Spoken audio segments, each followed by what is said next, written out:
We are an endangered species, you and I. We, lovers of speed. We, devotees of power, performance, and noise.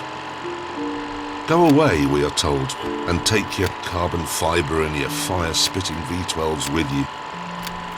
There's hardly a place for us out here anymore, not amongst all the commuters and congestion. Not in this growing age of safety and restraint, where practicality trumps adrenaline, where the ratio of miles to the gallon is championed over horsepower to the weight. The evidence, it's everywhere.